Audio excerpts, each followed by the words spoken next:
Hello friends, welcome to all. आज मैं आपके लिए जो वीडियो लेके आ रहा हूँ, देखिए मोनोपोली वाला स्टॉक यानी कि Pidilite industries limited. Pidilite industries आपने देखा होगा पिछले कुछ सालों के अंदर इसने छोटे से छोटे बड़े से बड़े इन्वेस्टर सबको माला माल किया है, करोड़पति बना के दे दिया। मतलब फिर से मौका इन्वेस्टमेंट का, क्या ये मौका लॉन्ग टर्म का है, शॉर्ट टर्म का है? हर तरीके से, हर नज़रिए से समझते हैं स्टॉक को। और आगे बढ़ने से पहले मैं आपको बता दूं, अगर आपने अब तक चैनल को सब्सक्राइब नहीं किया तो जल्दी से सब्सक्राइब कर लें, साथ के साथ बेल आइकन को प्रेस कर लें जिससे आपको नोटिफिकेशन आती रहेगी। टेक्निकल एनालिसिस सीखने के लिए आप मेंबरशिप ज्वाइन कर सकते हो, ज्वाइन बटन पर क्लिक करके। तो जब भी बात आती है एडहेसिव की दुनिया की, फेविकॉल, फेविक्विक, सब कुछ पीडीलाइट इंडस्ट्रीज का है। छोटे छोटे प्लेयर्स मार्केट में आते हैं जिनको इंडस्ट्रीज खा जाता है। समझ रहे हो आप? ये अपने सेक्टर में किंग है, छोटे छोटे प्लेयर्स को सरवाइव तक नहीं करने देता। बहुत आरोप लगे हैं इसके ऊपर पहले भी, अगर आप देखो न्यूज आर्टिकल्स देखो कि भाई छोटे प्लेयर्स को सरवाइव करने नहीं देता है, एक्वायर कर देता है या फिर बिजनेस रुइन कर देता है। देखिए 82,000 करोड़ का मार्केट कैपिटलाइजेशन और 1600 के आसपास का प्राइस है। अगर इसके रिटर्न रेशियोज देखोगे बहुत ही जबरदस्त। अब बहुत सारे लोग इसको कहेंगे यार ये बहुत ज्यादा पीई पे ट्रेड कर रहा है, हाई पीई वाला स्टॉक। देखिए कई सारे लोग जो फंडामेंटल बेसिस देखते हैं मेजरली, वो कहते हैं यार हाई पी स्टॉक्स अच्छे होते हैं क्योंकि ये बढ़िया परफॉर्म कर रहे होते हैं, इसीलिए लोग इन पे पैसा लगा रहे होते हैं। लेकिन कई लोगों की इसी अपोजिट सोच होती है, वो कहते हैं यार अंडर वैल्यूड शेयर को देखो, लो पी स्टॉक्स को ढूंढो। तो देखिए हर किसी का अपना अपना स्टाइल है, पर्सपेक्टिव है एनालिसिस का। कई लोग स्टॉक्स को देखते हैं, फंडामेंटल्स अच्छे हैं, एंट्री के लिए टेक्निकल को देखते हैं, स्टॉप लॉसेस रिस्क मैनेजमेंट के लिए टेक्निकल्स को देखते हैं। सबकी अपनी अपनी स्टाइल है और जहां जिसको प्रॉफिट मिल जाए, जहां जो जिसको अच्छा लगे, बेहतरीन लगे, उसका सक्सेस रेशियो जहां पे ज़्यादा है वही लोग यूज करते हैं। अब इसी स्टॉक को देखिए, डेट फ्री स्टॉक है, प्रॉफिट ग्रोथ, सेल्स ग्रोथ में कोई कमी नहीं है, प्रोमोटर होल्डिंग बहुत ही बढ़िया है। तो क्यों अगर ये शेयर अभी हमारी रडार में आया है? देखिए पहले भी हमने इसके बारे में बहुत सारे वीडियोस क्रिएट किए थे, लेकिन इस बार कुछ सिचुएशन देखने को मिली है, उसको समझने की कोशिश करते हैं। उससे पहले जरा मैं पीडीलाइट इंडस्ट्रीज की थोड़ा और डिटेल आपके साथ शेयर करना चाहूंगा। देखिए पीडीलाइट इंडस्ट्रीज के थोड़ा शेयर होल्डिंग पैटर्न देखते हैं किस तरीके का इसमें अभी तक है। पीडीलाइट इंडस्ट्रीज को अगर आप देखो, प्रमोटर की होल्डिंग जो है पिछले 2 क्वार्टर के अंदर बढ़ी हुई देखने को मिल रही है, थोड़ा बढ़ी हुई है। पिछले 2 क्वार्टर के अंदर क्या मैं कहूंगा 69.7% से ये बढ़ के 70.2% हो चुकी है। पहले ये बढ़ी थी 69.7% से पहले थोड़ा सा पड़ी 0.1%, फिर देखिए 7 से 8 हुई, 8 से उसके बाद थोड़ा सा 7 यहाँ पे हुई, वापस 70 हुई दिसंबर में, लेकिन मार्च में थोड़ा कम हुई, लेकिन उसके बाद फिर से अभी पिछले 2 क्वार्टर में ये बढ़ी हुई आपको देखने को मिल रही है। और पिछले 2 क्वार्टर में प्रमोटर ने तो बढ़ाई है, लेकिन म्यूचुअल फंड वालों ने भी थोड़ा सा माल यहाँ पे खरीदा है। 3.4% से म्यूचुअल फंड वाले 4.3% तक गए, खास करके सितंबर क्वार्टर में म्यूचुअल फंड वालों ने बढ़ाई है शेयर होल्डिंग। लेकिन रिटेल निवेशक यहाँ पे कितने हैं? 2.5 लाख के आसपास रिटेल निवेशक इसमें इन्वेस्टेड है।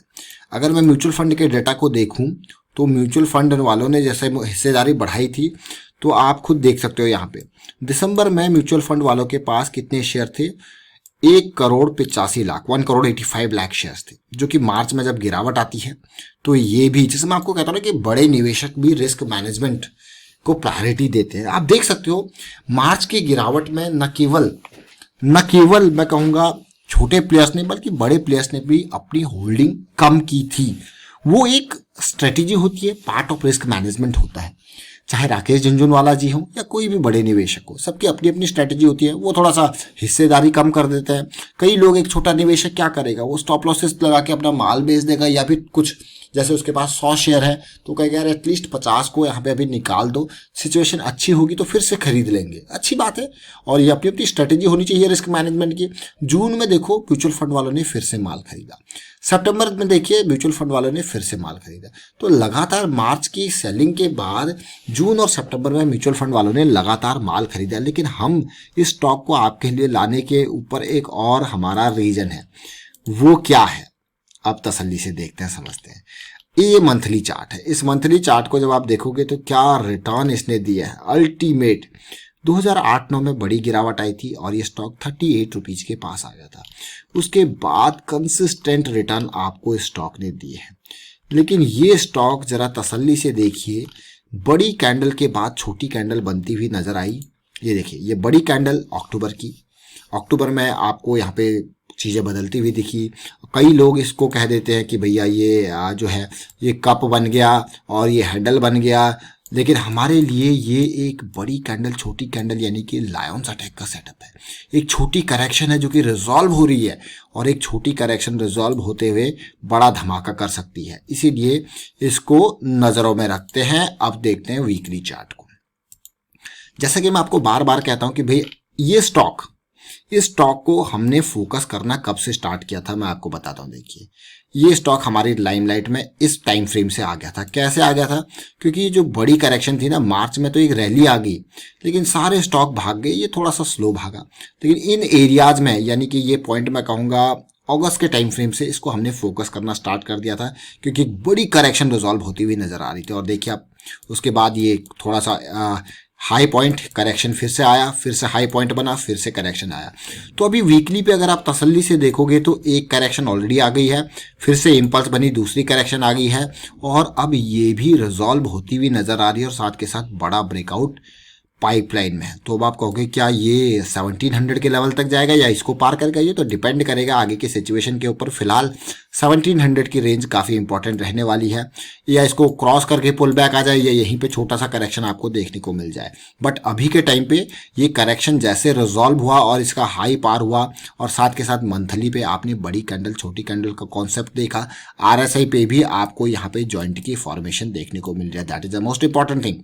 बट अब मैं आपको बताता हूं इंपॉर्टेंट पार्ट।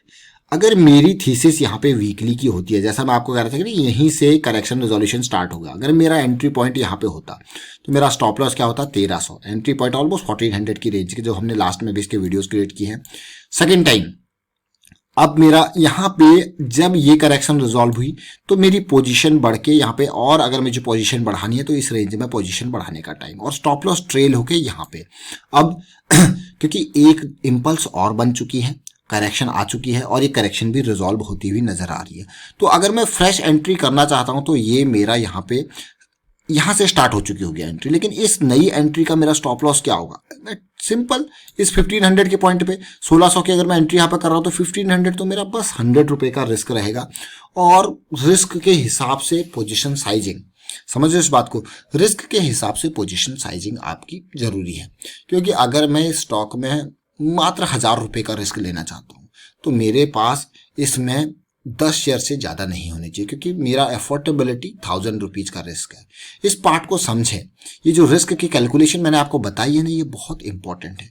अगर मैं 2000 तक रिस्क लेना चाहता हूँ, यहाँ पे मैं सोचता हूँ यार मैं नहीं 2000 के आसपास तक रिस्क लेना चाहता हूँ, तो मेरा यहाँ पे मैं अपने शेयर्स को यहाँ पे बढ़ा सकता हूँ अभी के टाइम पे, कि हाँ थोड़ा सा और मैं यहाँ पे बढ़ा सकता हूँ। हाँ, ऑल्दो मुझे दिख रहा है कि मैं यहाँ से एंटर कर चुका हूँ, मेरी पोजीशन साइजिंग है, ये तो फ्रेश एंट्री की मैंने बात करी थी, मेरी पोजीशन साइजिंग यहाँ पे है, तो मैं धीरे धीरे करके, हाँ अपनी, अब जैसे मैंने यहाँ पे 100 शेयर खरीद लिए, 50 यहाँ पे खरीद लिए, अब मैं सोचूंगा चलो 25 और खरीद लेंगे 1700 के आसपास, फिर हम यहाँ से निकालना भी स्टार्ट कर देंगे। Different people have different strategies. In part को समझिए, बहुत इंपॉर्टेंट पार्ट है ये।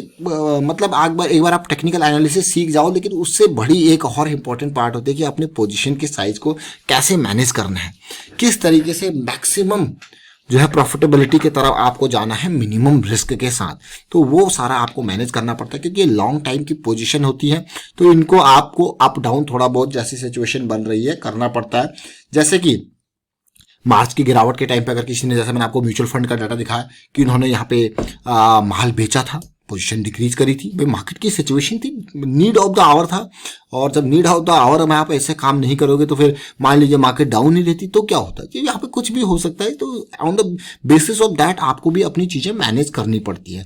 तो यहाँ पे, और अगर आप मार्केट में, मैं आपको कहूंगा कि बिल्कुल भी टाइम नहीं दे सकते, चीजें मैनेज नहीं कर सकते, then markets are not for you. You should choose directly mutual funds, क्योंकि वहां पे ऑलरेडी बड़े बड़े मैनेजर बैठे हैं, फंड मैनेजर बैठे हैं, वो ये सारा काम करेंगे। तो इसीलिए समझे, सीखना है तो मार्केट में एंटर करना है तो सीखना है, लर्निंग को फोकस रखना है, अर्निंग से पहले साथ के साथ रिस्क मैनेजमेंट को भी टॉप प्रायोरिटी देनी है। तो अभी की सिचुएशन हमने बात करी यहाँ पे, और साथ के साथ अगर मैं डेली टाइम फ्रेम पे आपको लेके चलूँ तो ये सिचुएशन देखिए कितना इंपॉर्टेंट डेली टाइम फ्रेम। अगर कोई इस स्विंग को प्ले करना चाहता था तो उसका एंट्री पॉइंट देखिए, ये डेली का स्विंग है जो कि अब निकल चुका है 1560 के आसपास, और क्या बेहतरीन स्विंग स्टार्ट हुई है। फिर से स्विंग के बिटवीन में ये कंसोलिडेशन दिख रहा है ब्रेकआउट के नियर, बहुत ही बढ़िया है ना। ये देखिए तेजी, एक flat flag kind of pattern, और फिर से रैली आपको देखने को मिल सकती है। बट स्टॉप लॉस तो आपको हमेशा तैयार रखने। अगर आप यहाँ पे फ्रेश एंट्री की सोच रहे हो तो ये आपका कम से कम स्टॉप लॉस होना चाहिए यहाँ पे, क्योंकि जल्दी से अगर चीज़ आपके अगेंस्ट जाए तो आप निकल पाओ। तो फिलहाल मैं वाइंड अप करता हूँ इस वीडियो को। उम्मीद करता हूँ वीडियो आपको अच्छा लगा होगा। अच्छा लगा तो शेयर कीजिए, लाइक कीजिए, चैनल सब्सक्राइब नहीं कर तो जल्दी से सब्सक्राइब कर ले, साथ के साथ बेल आइकन को प्रेस कर ले जिससे आपको नोटिफिकेशन आती रहेगी। Thank you for watching the video.